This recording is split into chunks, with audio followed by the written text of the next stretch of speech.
Before I get started and reflect a little bit on last week's game, just wish Dave and Jory best of luck at the Summit Tournament this weekend. I know it's getting to that time of March, exciting time of the year for the basketball people, and so wish them nothing but the best of luck. Saturday was one of those days where, as a head coach, you don't want to see it. All the kudos in the world to Nick and his staff at Southern Illinois, because they beat us, and they beat us in every phase of the football game. And what I saw in real life was what we saw on film, and not going to make any excuses about it. And it's my job to make sure that we're prepared each week in all three phases: offense, defense, and special teams. And as we know, preparation doesn't always mean that it doesn't allow for winning or guarantee winning, but we need to be more competitive than what we were on Saturday. I felt like they were the more physical football team. They were the better prepared football team.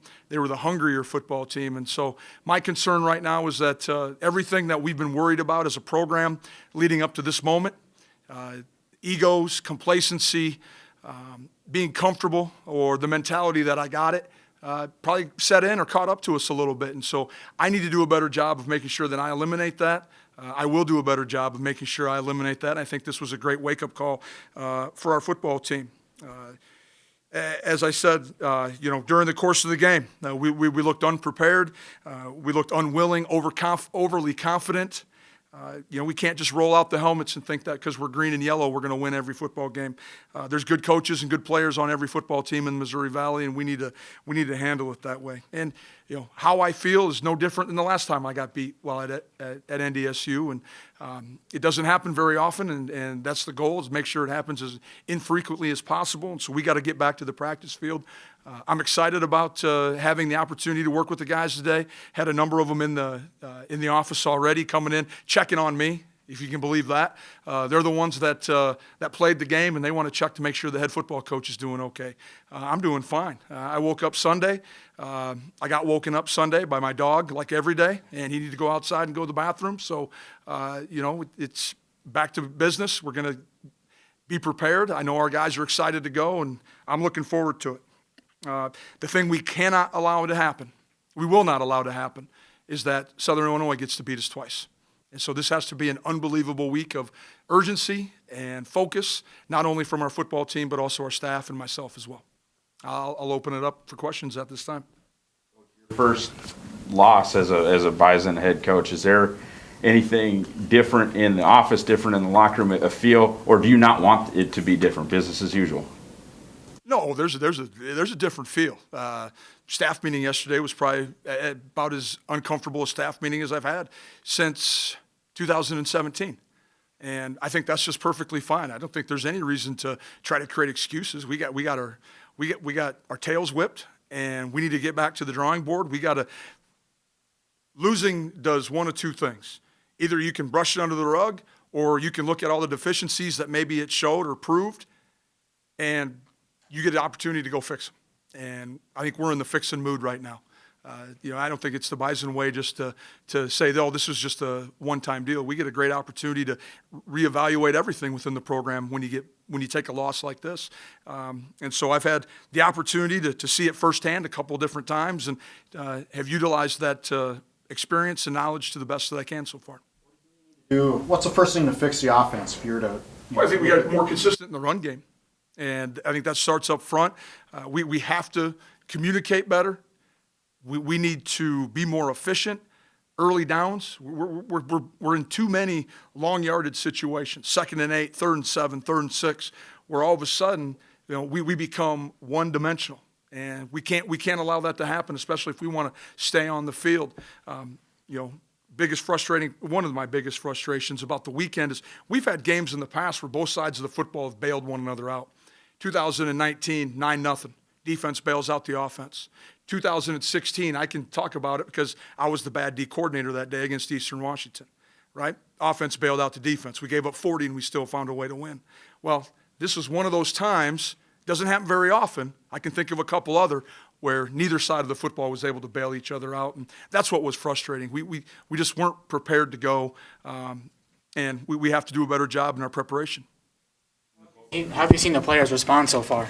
I haven't seen a whole lot of the players. Like I said, just a few of them have been in my office. I have a team meeting here at special teams at 3 o'clock, team meeting at 3:30, captain's meeting at 2:45. So my time with the players is going to ramp up here shortly. I do know this from visiting with Coach Kramer.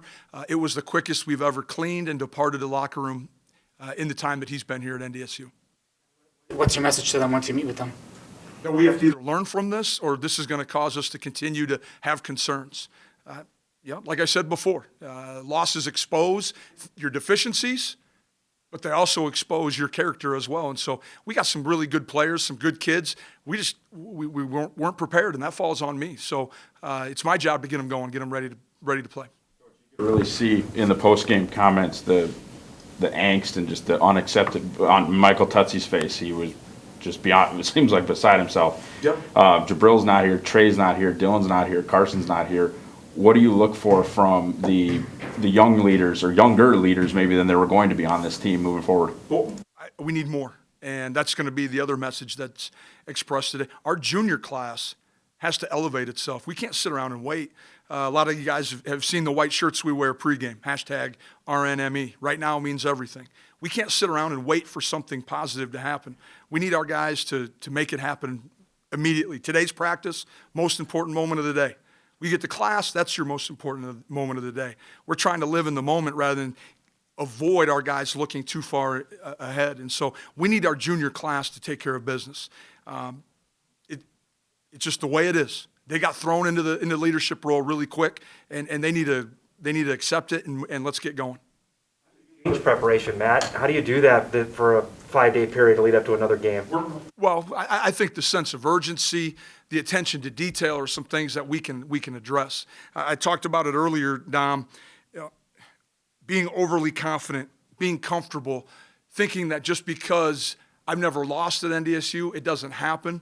Well, all those things have been thrown out. And now it's going to go back to our preparation and to the energy and the execution that we have. So I think there'll be a heightened sense of urgency, more detail in our practice. And I think the other thing is we're going to try to simplify some things both offensively and defensively so we can just play faster.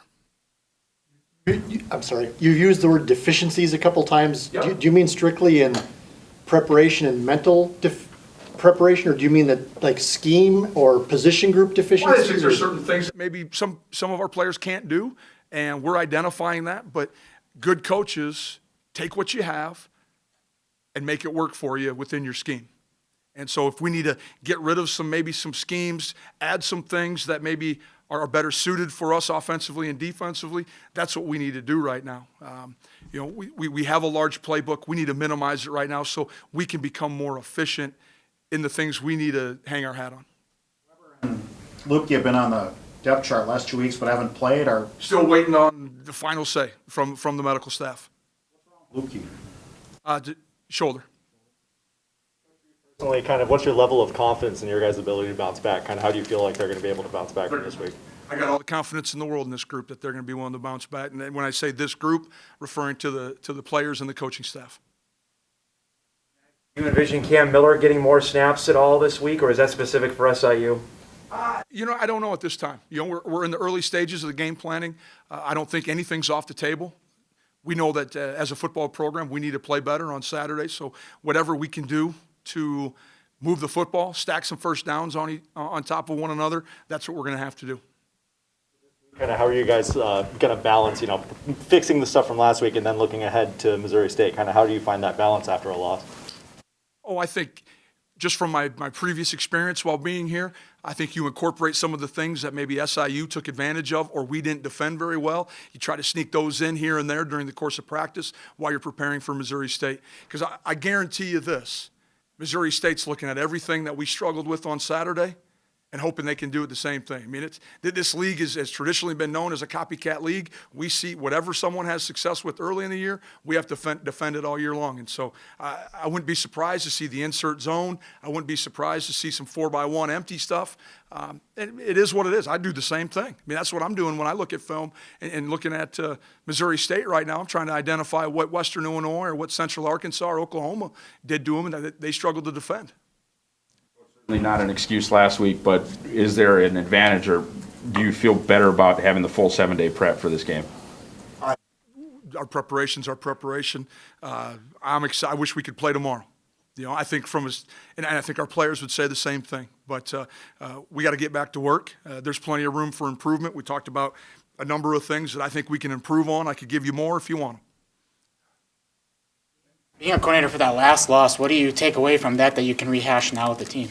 Say that one more time. I'm sorry. Being here as a coordinator for that last loss, what do you rehash with the team that you can take away from that loss? Well, I think the way the team came around and kind of tightened their belt and circled the wagons and had more of a us versus the world mentality. And I think that's a positive sign. I think you look at the leadership that we had in 2017 after that last loss, there's a lot of things that personally I can learn from that. But the last thing I'm going to do is lose my cool on this football team.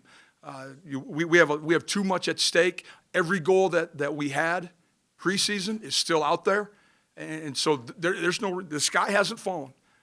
Did we get beat? Heck yeah. Do we expect to get beat here? No. And I hope it's a long time before we ever have to have this feeling again. Defensive struggles were the fact that they were on the field for 41 minutes or 41 and a half minutes, and how much was it they just outplayed you? Southern Illinois A little bit of both. They did a great job. Again, I can't take anything away. I thought we did actually a decent job of defending the Wildcat. That was the concern of ours going into it, not knowing necessarily what quarterback was going to play. The bigger issues I had were some of the misfits. I thought we were poor in man coverage across the board, minus probably Josh Hayes. I still think he's a very good corner out there. We need to have more consistency at the corner position. We need our young guys to grow up, and you can't get double moved. And when you're playing a man concept over the number 2, and Dom Jones learned a valuable lesson early in the game. Out of the game on Saturday? Not that I'm aware of right now. Nothing that I would anticipate preventing anyone from practicing. Look at 4 top 10 teams lost Saturday, that already this was going to be a wild, unique year playing in the spring, but that reemphasized that, seeing what happened else with other teams on Saturday? I don't know if Dom, I'm sure some people might think the spring is a reason why they got beat. We just got beat because we weren't very good. You mentioned needing more consistency in the run game. You guys were able to run the ball against Youngstown. UND had success running the ball against SIU the week prior. Why do you think it didn't go so well on the ground this last week? I think there were some communication issues that we need to get shored up and make sure that we're all on the same page. And sometimes, do we have too much volume as an offense? Do we need to whittle it down and be willing to run a play more than once during the course of a game? And those are some things that Tyler Roll and I have visited about today. That just because all of a sudden you only gained 2 or 3 on a play doesn't mean it was a bad play. Maybe you need to go back. All of a sudden, does it turn into 6 later in the game? But we have to be able to stay on the field and create some momentum offensively. The same, or is it up for grabs this week? Well, I think there'll be some adjustments within the depth chart, trying to identify where we can. Again, we spent a little time today already talking about deficiencies. We got to put people where they can be successful. Coach, we have a question online from Eric Peterson at the forum. Eric, go ahead. Coach, you talked about just the youth you have on this team. Do you think maybe a road game where like you said, things weren't going well, maybe not being the overall maturity as the past couple of years maybe showed up a little bit? I don't think that was an excuse. I mean, I thought we had a good week of practice. I thought everything we did on the road was status quo. We didn't change anything. So I don't see that as an excuse. You know what? You got to grow up at some point. You got to be ready to play. It's still this. I mean, all we're doing is flying in a plane versus getting on a yellow bus. That's the only. And now we're playing on synthetic turf and grass. But otherwise, the game's the game. And just in general, how concerning was the third down efficiency on both sides, either giving it up or not converting? I think especially it seemed Southern Illinois even had some success on running on like 3rd and 5, 3rd and 6, where you'd think you'd be able to shut down that. Big concern. That was one of the things that I had here that if it came up, that we didn't do very well. We weren't able to stay on the field. We got into too many 3rd and longs. And then I thought we were on our heels defensively. We weren't aggressive enough. We spend a lot of time putting together a third down package, and then to go into a game and not use it becomes frustrating. And we have to find ways to get off the field. And it doesn't help when you're undisciplined and you're jumping off sides and giving up free plays. So, we are, the discipline of the group was challenged as well, and we have to clean that up also. Thank you.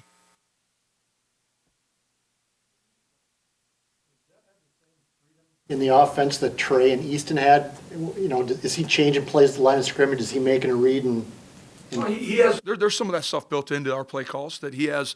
He sees things and he can get out of it. If it's a pass play, he can get into a run game, or he can check a run game to something else depending on what the defense is showing us. I don't think we haven't tied his hands by any means as far as some flexibility at the line of scrimmage. has he been making the right decisions and the right calls? I thought this week he did a better job of seeing some pressure. Would I like to see him a little more accurate on some things? Of course I would. And we just got to make sure that all 11 players are on the same page. That's the communication piece that I keep talking about. You guys talk about that dichotomy. The number one thing you said after last week, the previous game was clean. That was such a clean game. We did, and this obviously not. I mean, what did you guys look into that? Well, look into why. I lack of focus. I think it's pretty easy when you have guys jumping off sides. It's still when the brown thing moves, that's when you can go as a defensive lineman. I've known that since I was, in elementary school. So I don't think but it is. It's poor discipline. That's a reflection of me. Having a personal foul, having a late hit, all things that we can that are controllable from within our program.